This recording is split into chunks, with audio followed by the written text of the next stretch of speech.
네, 오늘은 욥기 12장에서 14장을 부정적인 영과의 싸움이라는 제목으로 말씀을 전하도록 하겠습니다.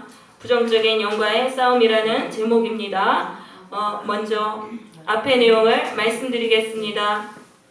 소발은요, 욥에게 권면했습니다. 하나님께 기도하면서 의롭게 살면은 고난에서 풀려난다 라고 권면을 했습니다. 자, 그것에 대해서 욥이 대답하는 내용이 되겠습니다. 12장 1절입니다. 욥이 대답하여 이르되 너희만 참으로 백성이로구나. 너희가 죽으면 지혜도 죽겠구나. 자, 이런 말이죠. 너희만 하나님의 백성이냐? 너희만 지금 하나님의 지혜를 안다고 생각하는 거냐? 나도 하나님의 백성이다. 나도 너희들이 아는 그런 정도는 나도 안다. 이렇게 말을 하면서 소발의 말을 받아들이지 않는 것입니다. 자, 욥은요, 소발의 말을 자기도 안다라고 하면서 하나님의 말씀을 받아들이지 않습니다. 자, 그런데 지금 뭐예요? 욥은 말씀을 알아도 말씀을 행하지 않습니다. 여러분, 우리가 말씀을 안다고 해서 그 구원을 받는 게 아닙니다. 말씀대로 행해야지만 구원을 받는 것입니다. 지금 소발은 그렇게 말했습니다. 하나님께 기도하고 의롭게 살면 고난에서 풀어주신다라고 말을 했는데 욥은 안다고 하면서 행하지 않는 것입니다. 그래서 그는 고난에서 풀려나지 않는 것입니다. 여러분, 우리가 이렇게 와서 하나님의 말씀을 듣습니다. 근데 말씀을 아는 것으로는 구원을 받을 수 없습니다. 말씀을 행해야 되는 것입니다. 그래서 말씀을 아는 그 믿음에서 말씀을 행하는 믿음으로 도약해야 되는 것입니다. 하나님은 우리를 살리시기 위해서 말씀을 주세요. 근데 그 말씀을 듣고 안다고 여기고 행하지 않으면은 구원의 역사가 일어나지 않는 것이죠. 사실 욥도요, 기도를 하기는 했어요. 하나님께 고난에서 풀어달라고 기도하기는 했지만은 또 조금 기도하다가 이 고난의 상황에 눌려서 기도를 포기해버린 것입니다. 그래서 우리가 하나님의 말씀을 행한다는 것은 상황을 보지 않고, 상황은 계속 힘들 수 있어요. 하나님이 나에게 말씀을 주셨습니다. 근데 그 말씀을 행해도 상황은 여전히 힘들 수 있고 오히려 더 상황이 악화될 수도 있습니다. 그런 고비도 넘으면서 하는 것입니다. 정말로 하나님의 약속하신 말씀대로 내 삶의 변화가 일어나고 내 삶의 구원에서 풀어지는 역사가 일어날 때까지 그 말씀을 행해야 되는 것입니다. 그래서 하나님의 말씀을 행한다는 것은 쉬운 게 아닙니다. 내 삶 전체를 하나님께 바치는 것입니다. 하나님의 기도하라고 하셨을 때 이제 원망불평하지 말고 기도하면서 의롭게 살아고 할 때는 그 말씀 하나에 내 삶을 전체적으로 바치면서 어떤 상황이라도 그 말씀에 순종할 때 거기서 구원의 역사가 일어나는 것입니다. 네, 그래서 우리는 상황을 보지 말고 참으로 하나님의 말씀을 붙들고 끝까지 순종하는 성도들이 되어야 되겠습니다. 네, 이제 4절로 가보겠습니다. 하나님께 불러 아뢰심을 들으심을 입은 내가 이웃에게 웃음거리가 되었으니 의롭고 온전한 자가 조롱거리가 되었구나. 욥은 자신을 의롭고 온전한 자라고 여기고 있습니다. 자기가 의롭고 온전하기 때문에 하나님과 단독으로 대화하는 그런 수준의 사람이라고 여기고 있습니다. 그런데 친구들이 자기보다 수준도 한참 낮은 친구들이 자기를 조롱한다고 여기고 있습니다. 그러니까 자기가 하나님과에 대해서 많이 안다는 영적 교만으로 인해서 친구들의 말을 받아들이지 않았던 것입니다. 여러분, 우리 안에 내가 하나님에 대해서 내가 잘 안다는 영적 교만이 있을 때 우리는 하나님의 말씀이 들리지 않는 것입니다. 하나님의 말씀을 들을 때는 늘 배우려는 마음, 내가 저 사람을 통해서 나에게 주시는 하나님의 말씀을 들으려는 그러한 겸손한 마음으로 말씀을 들어야 되는 것입니다. 여러분, 왜 수많은 설교를 듣는데 하나님의 말씀이 들리지 않습니까? 내 안에 영적 교만이 있기 때문이에요. 내가 남들보다 성경을 더 많이 읽었고 내가 더 많이 기도했고 내가 이런 체험이 있고 하나님이 안다는 영적 교만이 있을 때는 다른 사람을 통해서 하나님의 말씀이 들리지 않는 것입니다. 그래서 이제는 이 영적 교만을 다 내려놓고 참으로 저 사람을 통해서도 하나님은 나에게 생명의 말씀을 주시는구나. 그런 마음으로 하나님의 말씀을 들어야 되는 것입니다. 네, 5절은요, 좀 이제 번역이 좀 이해하기 어렵습니다. 평안한 자의 마음은 재앙을 멸시하나 재앙이 실족하는 자를 기다리는구나. 이건 이런 뜻이죠. 지금 욥의 친구들은 고난을 당해보지 않았잖아요. 그러니까 이 욥의 친구들은 욥이 당한 고난을 비웃고 있다는 거예요. 그러면서 욥을 넘어뜨리려고 하고 있다라는 그런 뜻이 되겠습니다. 자, 이렇게 말하면서 욥이 이제 반론을 제시하는 거예요. 6절입니다. 강도의 장막은 형통하고 하나님을 진노하게 하는 자는 평안하니 하나님이 그의 손에 후히 주심이라. 그러니까 하나님은 악인에게 형통을 주신다는 것입니다. 악인에게 평안을 주시고 악인에게 형통을 주신다. 너희의 말이 틀렸다. 하나님은 악인에게 파멸시키신다는 너의 말이 틀렸다. 그런데 그걸 짐승에게 물어보라. 짐승들도 다 그거 안다는 거예요. 동중의 새도 다 알고 바다의 고기도 알고 다 안다는 것입니다. 그러면서 모든 생물의 생명과 그의 사람의 육신의 목숨이 다 그의 손에 있느니라. 그러니까 하나님의 모든 주권에 의해서 돌아간다는 거예요. 사람이 의롭거나 악하거나가 아니라 하나님 마음대로라는 거예요. 하나님의 주권에 의해서 이 세상이 돌아간다라고 이렇게 지금 욥은 반론을 제시하는 것입니다. 그러면서 11절에 입이 음식의 맛을 구별함같이 귀가 말을 분간하지 아니하느냐. 나의 귀는 너희들의 가르침의 수준을 다 안다는 거예요. 너희들의 가르침은 짐승 수준 이하라고 이렇게 말을 하는 것이죠. 그러니까 이게 참 내가 왜곡되면은 하나님의 말씀을 주셔도 지금 그게 왜곡되게 들리는 거예요. 요 안에는 하나님에 대한 부정적인 관점으로 가득 차 있어요. 그러니까 하나님의 말씀을 들어도 내가 왜곡되면은 하나님의 말씀 왜곡되게 들리는 것이죠. 그래서 이 왜곡된 내가 고침을 받아야 되는 것입니다.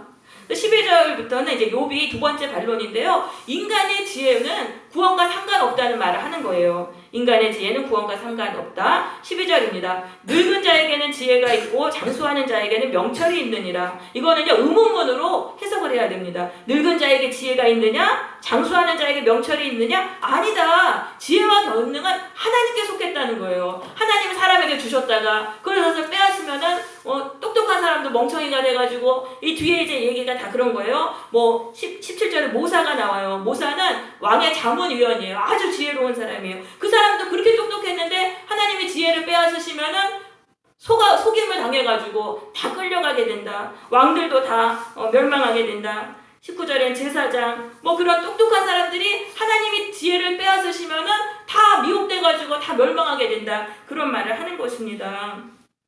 그러니까 지금 욥이 말하는 거는 이거예요. 모든 게 하나님 맘대로라는 거예요. 인간이 의롭거나 악하거나 그거랑 상관없고 인간이 지혜롭거나 지혜롭지 않거나 그거랑 상관없고 하나님 마음대로 이 세상이 돌아간다라는 말을 하고 있는 것입니다. 이것이 바로 운명론과 같은 생각이 되겠습니다. 하나님은 폭군이시고 인간은 로봇이다. 이렇게 이제 생각하는 것입니다. 이 운명론처럼 생각하면은요 열심히 살 필요가 없어요. 내가 의롭게 살아도 어차피 하나님 마음대로 다 하시고 내가 지혜롭게 살아도 하나님 마음대로 다 된다고 되는 거잖아요. 그러니까 이 운명론은요 근데 잘못된 생각이에요. 자, 성경은 어떻게 말하고 있냐면은요 우리 주보에 그 오른쪽에 잠언서 8장 17절 주보에 있는 잠언서 8장 17절 읽어보시겠습니다. 시작.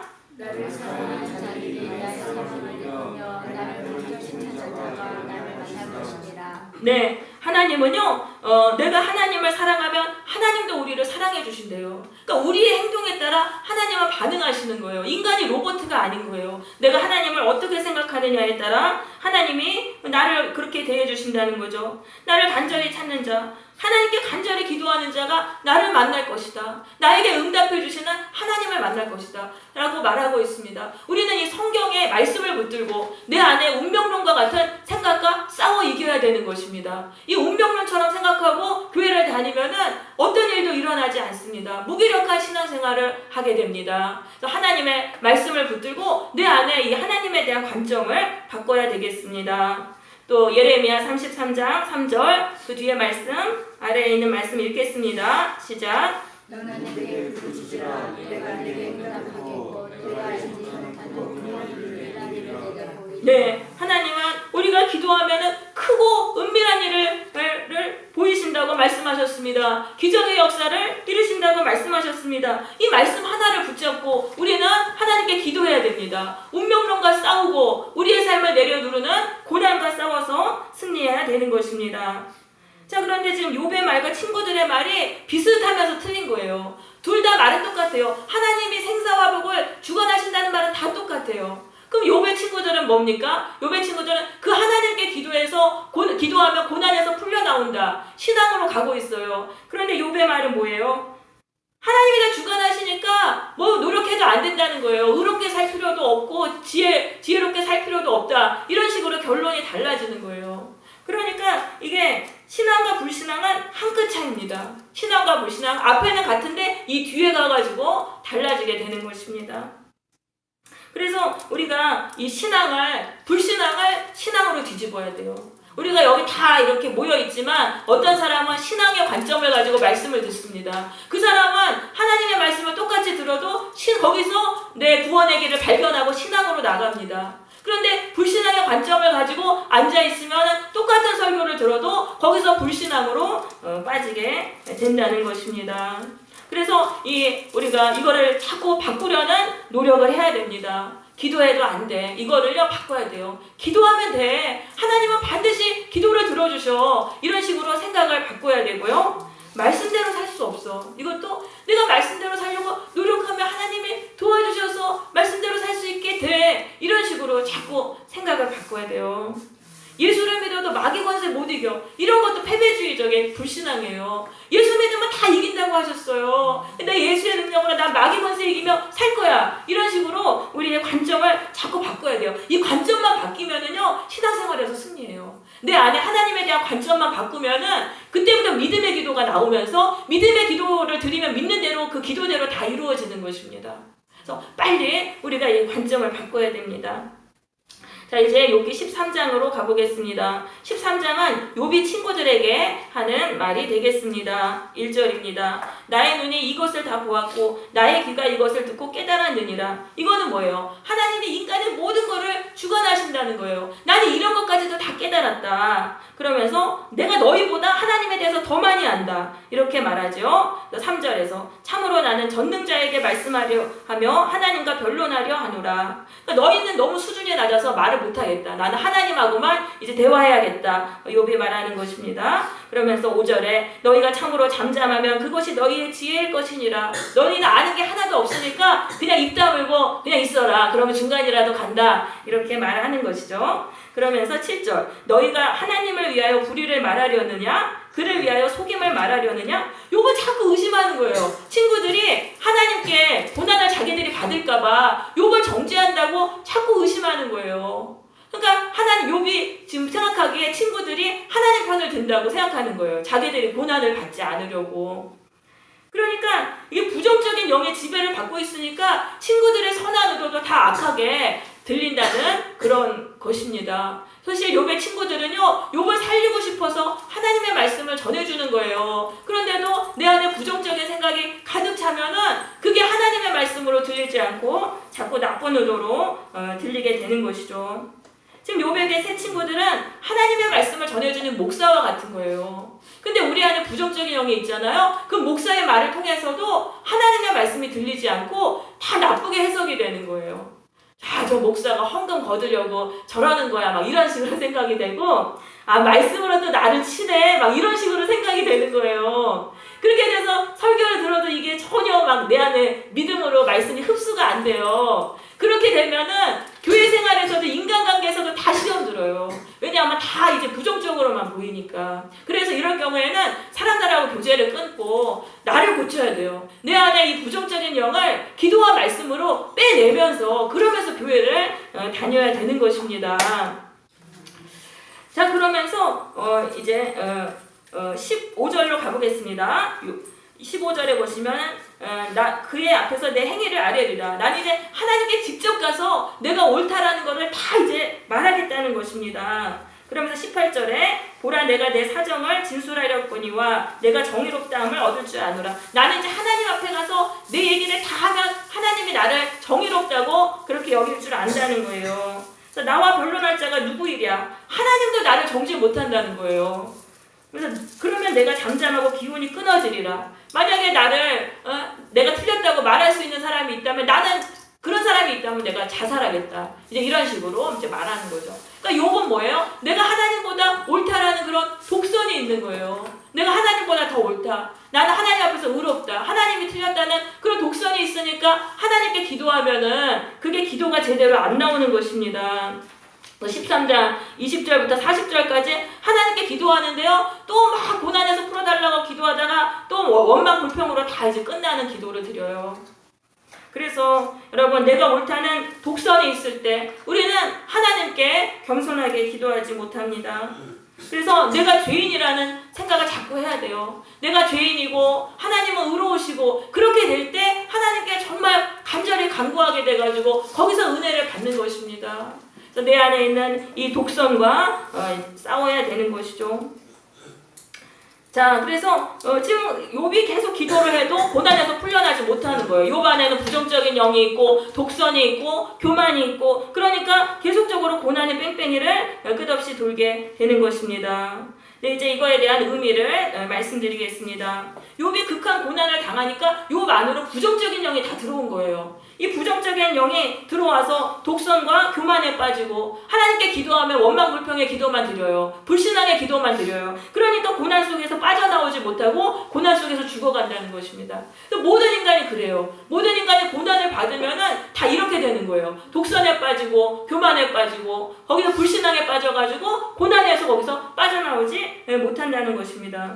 그래서 고난보다 더 무서운 게 부정적인 영이에요. 고난이 우리가 와도 부정적인 영이 없으면은 하나님께 기도해서 거기서 빠져나올 수 있어요. 하나님께 믿음으로 기도하면 하나님 거기서 탈출구를 조금씩 보여주셔서 빠져나올 수 있어요. 근데 부정적인 영이 들어오면은 불신앙의 기도만 드리게 돼서 빠져나오지 못하는 거예요. 그래서 이 부정적인 영이 마귀 권세예요. 인간을 죽이는 마귀 권세예요. 근데 모든 인간이 이 부정적인 영이 들어오면은 어둠 속에서 이렇게 살다가 죽어가게 되는 것이죠. 그래서 이 하나님께서는 인간이 다 부정적인 영에 눌려서 죽어가니까 그 인간을 구원하기 위해서 예수 그리스도를 이 세상에 보내신 것입니다. 그래서 이 부정적인 영은요, 예수님의 십자가를 바라보면서 내 죄를 회개할 때 그때 성령이 임해서 성령의 역사로 풀려나는 것입니다. 여러분, 십자가를 바라보면서 자꾸 나의 죄를 회개해야 돼요. 내가 독선적인 사람이라는 거를 창피해도 십자가 앞에 가져가서 자꾸 고백해야 돼요. 그리고 나만 옳다고 하는 이 교만, 이거를 예수님의 보혈로 씻어달라고 계속적으로 기도해야 됩니다. 근데 우리가 부정적인 영이 강하면은 이게 참 쉽지 않아요. 내가 막 독선적이고 교만하다는 거를 이렇게 고백하는 자체도 참 쉽지가 않아요. 근데 십자가 앞에 나가서 그렇게 해야 돼요. 그럴 때 우리가 성령이 임해요. 십자가를 바라고 회개할 때 성령이 임해서 성령의 역사로 마귀 권세가 불타서 사라지는 거예요. 그리고 그러니까 예수님의 보혈로 날마다 내 죄를 회개하고 또 이 부정적인 영을 예수의 이름으로 물리쳐야 됩니다. 예수 이름으로 명하노니 내 안에 있는 이 부정적인 더러운 악한 마귀야, 지옥으로 꺼져라. 예수 이름으로 명하노니 내 안에서 나서 지옥으로 꺼져라. 자꾸 이렇게 기도해야 되는 것입니다. 그러면은 결국 마귀는 예수님을 두려워해서 떠날 수밖에 없어요.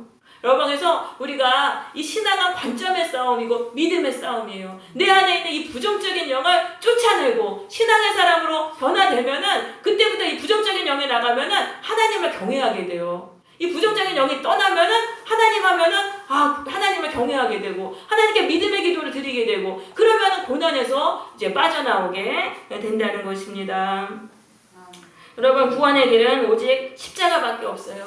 인간 안에 있는 이 부정적인 영을 뽑아주고 그 핵이 풀어주는 분은 예수님의 십자가밖에 없는 것입니다. 예수님의 십자가를 통해서 내 안에 있는 부정적인 마귀 권세를 꼭 뽑아내시기를 바랍니다. 이 무적적인 영이 나가면은 그냥부터 하나님을 경외하게 돼서 고난도 이겨요. 하나님이 고난에서 빠져나갈 수 있게 해주셔서 고난도 이겨요. 그럼 마귀 권세를 이기며 살아가는 거예요. 그렇게 마귀 권세를 이기며 살아가면 또 고난이 와도 또 쫓아내며 살아가게 되고, 그뿐만 아니라 다른 사람 안에 있는 마귀도 뽑아주며 살게 돼요. 이게 바로 예수님을 통해서 영적 권세를 받고 살아가는 그런 삶인 것입니다. 그래서 우리가 고난 속에서 부정적인 영에 눌려서 죽어갈 게 아니에요. 예수의 이름으로 부정적인 나를 바꿔야 돼요. 회개라는 거는 이 죄인이, 부정적인 영에 갇힌 이 죄인이 예수님의 십자가를 통해서 부정적인 영에서 풀려나는 것입니다. 그래서 신앙의 사람으로 변화돼가지고 고난을 이기고, 그렇게 해서 내가 바뀌는 회개를 통해서 통해서 우리는 구원을 받는 것입니다. 그래서 날마다 부정적인 영과 싸워야 되겠습니다. 네, 그래서 예수님의 십자가를 통해 부정적인 나를 바꾸는 회개를 해야 되는 것입니다. 신앙의 승리는 부정적인 영과의 싸움에 달려있다는 것을 꼭 믿으시고 날마다 예수님의 권세로 내 안에 있는 부정적인 영과 싸우는 성도들이 되시기를 바랍니다. 내가 이제 쫓아내잖아요. 그럼 내 안에 권세가 붙어요. 그럼 이게 방향성이에요. 마귀에게 눌려서 살았던 삶이 이제는 변화돼가지고 마귀를 쫓아내면서 살아가는 거예요. 그러니까 이거를 내가 체험을 하고 내가 예수의 능력으로 부정적인 마귀 권세 다 쫓아내서 내가 승리하고 다른 사람도 뽑아내면서 우리는 이렇게 살아야 되겠습니다.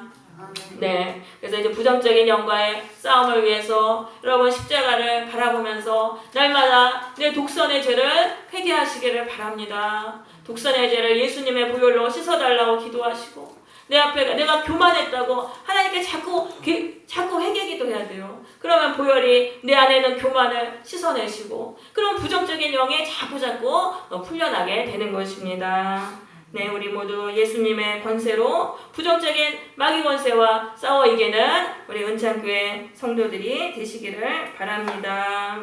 아멘. 네, 우리 찬양을 드리고 우리 기도하도록 하겠습니다.